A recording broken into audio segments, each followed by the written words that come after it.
Hello friends, welcome back to my channel earth mom Dehradun. वैसे तो आप सबको अपडेट अब तक मिल ही गई होगी।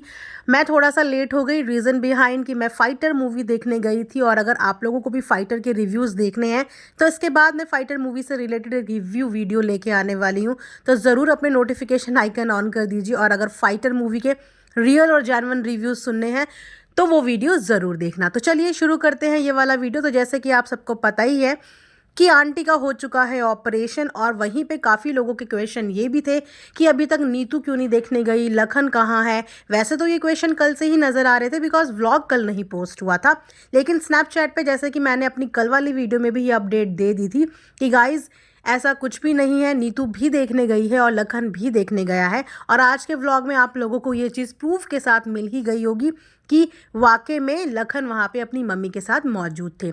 इनफैक्ट मौजूद ही नहीं थे, उनके पापा ने अपने कमेंट को पिन करते हुए ये बात बताई है कि लखन अपनी मम्मी के साथ पूरी रात वहीं पे थे। वहीं पे नीतू की स्नैपचैट फोटो भी इस बात का प्रूव है कि वो भी आंटी से मिलने के लिए वहाँ पे गई थी। उसी के साथ साथ घर से कीर्ति भी आंटी के साथ वहाँ पे मौजूद थी। देखा जाए तो पूरा का पूरा परिवार आंटी के इस ऑपरेशन में आंटी के साथ मौजूद थे। ऑपरेशन बहुत ही सक्सेसफुल रहा, और ऑपरेशन के साथ ही बहुत सारे लोगों ने आंटी को भर भर के विशेष एंड दुआएं भी दी हैं। उसी के साथ लखन भी आज लाइव आए थे, और लाइव में उन्होंने अपनी मम्मी को सबसे मिलवाया और मम्मी की हेल्थ के बारे में अपडेट दी। इसी के साथ मम्मी को ये भी पॉजिटिविटी का साइन दिया कि सारी ऑडियंस आपके लिए वरिड है, और सारी ऑडियंस आपसे बहुत ज़्यादा प्यार करती है और आपके लिए बहुत सारी दुआएं दे रही हैं। आप लोग जानते ही हैं कि बहुत टाइम से आंटी ना नी पेन से सफ़र कर रही थी। हालांकि वो अपनी वीडियो में उछलती कूदती हुई, नाचती गाती हुई भी नजर आई, but just because of pain killers. Knee का दर्द इस तरीके से होता है कि जब आप पेन किलर में होते हो तो आपको वो दर्द महसूस नहीं होता, लेकिन जैसे ही पेन किलर्स के असर खत्म होने शुरू होते हैं ना, तो आपको एहसास होता है दर्द का। तो वही कुछ इनके साथ ही हो रहा था। लेकिन उसी के साथ साथ आंटी को बहुत ज़्यादा टेंशन इस बात की भी थी कि मेरे व्लॉग्स कौन डालेगा।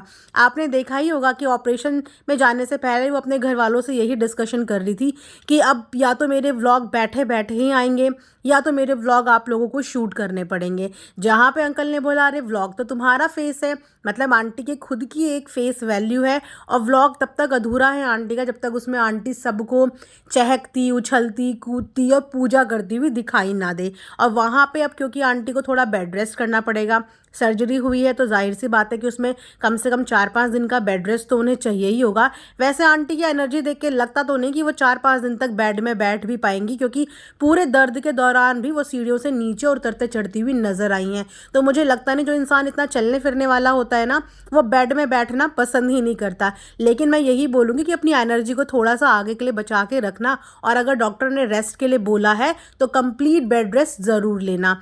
तो उसी के साथ मुझे ऐसा लगता है कि व्लॉग में अब बाकी के सब लोग हेल्प आंटी की ज़रूर करेंगे, क्योंकि आंटी भी एक डेली व्लॉगर है और जनता उनकी भी वीडियो का उसी तरीके से इंतज़ार करती है जिस तरीके से लखनीत की वीडियो का इंतज़ार करती है। तो बैकअप्स में आई एम श्योर कि फैमिली के मेम्बर्स उनकी हेल्प करेंगे और उनके लिए कॉन्टेंट क्रिएट करेंगे, और जितना उनका पोर्शन हो पाएगा बैठे बैठे वो अपनी ऑडियंस को उतना एंटरटेन करने की पूरी कोशिश करेंगी।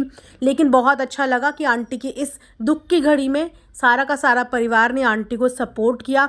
जहाँ पे अक्सर लोग छोटी छोटी चीज़ों के लिए मिसजज कर लेते हैं, कुछ ऑडियंस कंफ्यूज हो जाती है, क्योंकि बिहाइंड द कैमरा सारी 24 घंटे की फुटेजेस हम लोग नहीं देख सकते। तो हम जो 15-20 मिनट का व्लॉग देखते हैं उसके बेसिस पे कुछ चीज़ें इधर हो जाती हैं, कुछ चीज़ें उधर हो जाती हैं, बस उसी से कुछ लोग जो हैं वो जज करना शुरू कर देते हैं। तो बस उस जजमेंट का टाइम अब निकल गया है, क्योंकि अब फैमिली साथ में आ चुकी है। इस बात का प्रूफ लखन ने भी अपनी लाइफ में आके दे दिया है भैया, कि अब हमारे बीच के रिश्ते भगवान की कृपा से बिल्कुल ठीक है।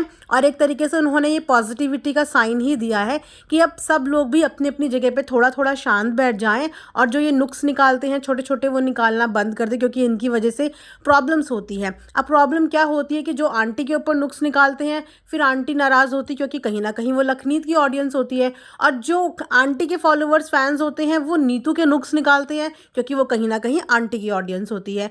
तो वहाँ पे नीतू की नुक्स निकाले जाते हैं, यहाँ पे आंटी के निकाले जाते हैं, वहाँ पे नीतू को हेट मिलती है, यहाँ पे आंटी को मिलती है, और इस चक्कर में परिवार के बीच में आता है मनमुटाव, उनके बीच में प्रॉब्लम सॉल्व होने की जगह और ज़्यादा बढ़ जाती है। तो मुझे ऐसा लगता है कि अगर हम लोग सच्चे फैंस हैं, फॉलोवर्स हैं, तो हमें दोनों को ही न्यूट्रल लेके चलना चाहिए। अच्छा बोलो तो दोनों के लिए बोलो और गलत किसी के लिए बोलो ही मत। हाँ, आप लोग अपनी गाइडेंस ज़रूर दे सकते हैं, अपनी राय ज़रूर रख सकते हैं, अपने सजेशन ज़रूर दे सकते हैं, अपनी एडवाइस ज़रूर दे सकते हैं, क्योंकि अगर हम एडवाइस नहीं देंगे तो हो सकता है वो लाइफ में इम्प्रूव ही ना कर पाएँ। इम्प्रूवमेंट्स की ज़रूरत सबको होती है और ऐसा इंसान कोई नहीं होता जो 100 का 100% सब कुछ बिल्कुल सही दिखा रहा है। सभी लोगों के नज़रिए अलग होते हैं। खैर, इन सबसे परे छोटी बहू ने भी आंटी की कॉल पे अपडेट ली। हालांकि वो इस समय पे मौजूद नहीं है वहाँ पे, लेकिन वहाँ से बैठे बैठे भी उन्होंने आंटी की हेल्थ की अपडेट ली एंड आई थिंक थोड़े दिनों में वो आंटी के पास आ ही जाएंगी। तो बहुत अच्छा लग रहा है कि चीज़ें सिमटती हुई और अच्छी होती हुई नज़र आ रही हैं। तो ये थी आज की व्लॉग की अपडेट। आई होप कि आप लोग भी बहुत ज़्यादा खुश होंगे और अब जो पीछे बातें चली गई उसको भूल जाएंगे और नए सिरे से नई तरीके से देखना शुरू कर देंगे। तो ये थी आज तक की update. Thanks for watching earth mom Dehradun.